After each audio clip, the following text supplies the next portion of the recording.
बिस्मिल्लाहिर्रहमानिर्रहीम। अस्सलाम वालेकुम। आप देख रहे हैं हमारा चैनल इन्फो लाइट स्टूडियो और मैं हूं अरसल राजपूत। हम आज से एक नई सीरीज़ का इफ्तिताह कर रहे हैं जिसका नाम है हिस्ट्री ऑफ इस्लामिक हीरोज़।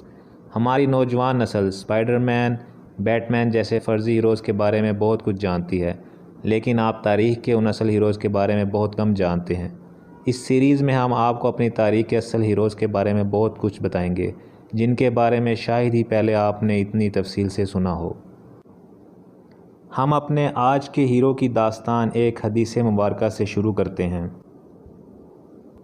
सुनन अबू दाऊद की हदीस नंबर 4291 के मुताबिक आप सल्लल्लाहु अलैहि वसल्लम ने फरमाया, अल्लाह मेरी उम्मत में हर 100 साल बाद एक मुजद्दिद मबूस फरमाएगा जो दीन की तजदीद करेगा, यानी दीन में किए गए बिगाड़ की इस्लाह करेगा।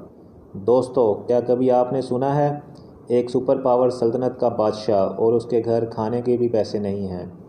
दुनिया के 3 बड़े आज़मों पर हुकूमत करने वाले बादशाह के पास अपने बच्चों के ईद के कपड़े ख़रीदने के पैसे भी नहीं हैं। जी हाँ, हम बात कर रहे हैं उमर बिन अब्दुल अज़ीज़ की। तफसीलन बात करने से पहले हम आपसे गुजारिश करते हैं कि हमारा चैनल सब्सक्राइब कर दें, बेल आइकन के बटन को क्लिक कर दें ताकि हमारी आने वाली वीडियोज़ आपको मिलते रहें। शुक्रिया। दुनिया की तारीख़ में ऐसे बहुत कम हुक्मरान गुज़रे हैं जिन्होंने इंसानियत की तारीख़ पर अपना नाकाबिले फ़रामोश अक्स छोड़ा है। इन हस्तियों में एक नुमाया मुकाम हज़रत उमर बिन अब्दुल अज़ीज़ का है। आपको 4 खुलफ़ाए राशिदीन के बाद 5वां खुलफ़ाए राशिद भी कहा जाता है। एक रूमी बादशाह ने उमर बिन अब्दुल अज़ीज़ के मुतल्लिक़ कहा, मैंने अपनी ज़िंदगी में ऐसा कोई बादशाह नहीं देखा जिसके कदमों में दुनिया भर की नेमतें मौजूद हों और वो इन नेमतों से मुँह फेर कर इनकिसारी की ज़िंदगी बसर करे। आपने सिर्फ 30 माह हुकूमत की, लेकिन इस 30 माह में आपने दुनिया की हुक्मरानी का नक्शा ही बदल दिया। आपके वालिद का नाम अब्दुल अज़ीज़ बिन मरवान था जो मिस्र के गवर्नर थे, और आपकी वालदा का नाम उम्मे आसिम था जो हज़रत उमर बिन ख़त्ताब रज़ियल्लाहु अन्हु की पोती थीं।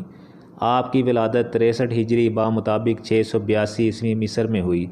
आपने अपनी तालीम मदीना में हज़रत उमर फ़ारूक रज़ियल्लाहु अन्हु के बेटे हज़रत अब्दुल्ला बिन उमर रज़ियल्लाहु अन्हु के यहाँ हासिल की और अपने वालिद की वफ़ात तक मदीना में ही रहे। 704 ईस्वी में आपके वालिद की वफ़ात के बाद आपके चचा अब्दुल मालिक ने अपनी बेटी फ़ातिमा का निकाह आपके साथ कर दिया और 706 ईस्वी में खलीफा वलीद बिन अब्दुल मालिक के हुक्म से आपको मदीना का गवर्नर मुकर्रर कर दिया गया। वलीद बिन अब्दुल मालिक की वफ़ात के बाद सलमान बिन अब्दुल मालिक खलीफा बने। सलमान बिन अब्दुल मालिक अचानक शदीद बीमार हो गए। खलीफा के मुशीरों ने आपको उमर बिन अब्दुल अज़ीज़ को नया खलीफा मुकर्रर करने का मशवरा दिया। सलमान बिन अब्दुल मालिक ने अपनी वफ़ात से पहले हज़रत उमर बिन अब्दुल अज़ीज़ को खलीफा मुकर्रर कर दिया।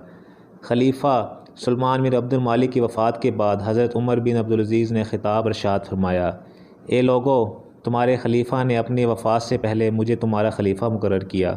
मैं ख़ुद को अपनी बैत के लिए तुम्हारे सामने पेश करता हूँ। तुम चाहो तो मेरी बैत से इनकार कर सकते हो और अपने लिए बेहतर शख्स का इंतखाब कर सकते हो।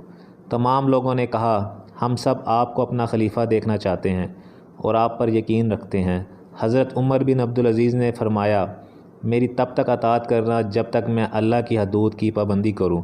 जब मैं अल्लाह की हदूद को छोड़ दूँ तो तुम भी मेरी अताअत ना करना। खलीफा बनने के बाद उनकी ज़िंदगी का अहवाल और अमाल के बारे में आपको एक हदीस मुबारक से बताते हैं।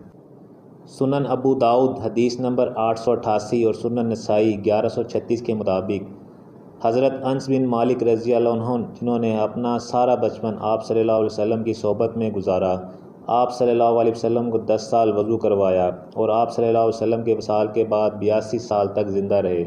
जब उमर बिन अब्दुल अज़ीज़ को मदीना का गवर्नर मुकर्रर किया गया और उमर बिन अब्दुल अज़ीज़ ने नमाज़ पढ़ाई तो हज़रत अनस बिन मालिक ने इरशाद फरमाया, अल्लाह की कसम, मैंने बहुत साल बाद एक ऐसे शख्स के पीछे नमाज़ पढ़ी है जो मोहम्मद सल्लल्लाहु अलैहि वसल्लम की तरह नमाज़ पढ़ाता है। हज़रत उमर बिन अब्दुल अज़ीज़ जब खिलाफत के मनसब पर फाइज़ हुए तो आप सल्लल्लाहु अलैहि वसल्लम की वसाल को 90 साल बीत चुके थे। गो कि इस्लाम के बुनियादी असूलों पर मुकम्मल अमल किया जाता था। लोग नमाज़ पढ़ते थे, रोज़े रखते थे, हज अदा करते थे और ज़कात भी देते थे, लेकिन वो निज़ाम हुकूमत जिसकी बुनियाद आप सल्लल्लाहु अलैहि वसल्लम ने रखी थी वो मुकम्मल तौर पर तब्दील हो चुका था। खिलाफत آپ کی زندگی عاجزی و انکساری کی مثالوں سے بھری ہوئی ہے۔ ایک بار عید کے موقع پر آپ کی بیوی نے آپ سے کہا 1 ماہ کی تنخواہ ایڈوانس لے کر آئیں تاکہ ہم بچوں کو عید کے کپڑے لے کر دے سکیں۔ آپ وزیر خزانہ کے پاس جاتے ہیں، ان سے گزارش کرتے ہیں کہ آپ کو عید کے لیے 1 ماہ کی تنخواہ ایڈوانس دے دی جائے۔ وزیر خزانہ آپ کو کاغذ قلم دیتے ہیں اور کہتے ہیں آپ لکھ کر دے دیں کہ اگلے ماہ تک آپ زندہ رہیں گے۔ آپ کہتے ہیں میری زندگی کی کوئی ضمانت نہیں۔ تو وزیر خزانہ جواب دیتے ہیں اگر اگلے ماہ تک آپ زندہ نہیں رہ سکتے تو آپ کو تنخواہ بھی نہیں مل سکتی۔ آپ واپس آ کر اپنے بچوں سے فرماتے ہیں ہر باپ اپنی اولاد کے لیے خوشیاں لانا چاہتا ہے، لیکن میں تمہاری خوشیوں کے بدلے اپنے لیے جہنم نہیں خرید سکتا۔ یہ اس سلطنت کے بادشاہ کا کردار ہے جو اپنے وقت کی سپر پاور ہے، 22 لاکھ مربع میل زمین کا مالک ہے اور جس کے عوام میں کوئی زکوٰۃ لینے والا نہیں، سب زکوٰۃ دینے والے ہیں۔ اور اللہ کا خوف اتنا ہے کہ نماز میں ایک بار روتے ہوئے بیوی نے دیکھ لیا۔ بیوی نے وجہ پوچھی تو کہا مجھے مسلمانوں کا خلیفہ بنا دیا گیا ہے، میں حیران ہوں غریبوں کا خیال کیسے رکھنا ہے، جو ان غلاموں کا جن پر ان کے آقا ظلم کرتے ہیں، ان بیماروں کا جن کے پاس علاج کے لیے پیسے نہ ہوں۔ اگر قیامت کے دن اللہ نے ان کے بارے میں مجھ سے سوال کر لیا تو عمر ہلاک ہو جائے گا۔ دوستو، یہاں تک آپ کو ہمارے ہیرو کی داستان کیسی لگی؟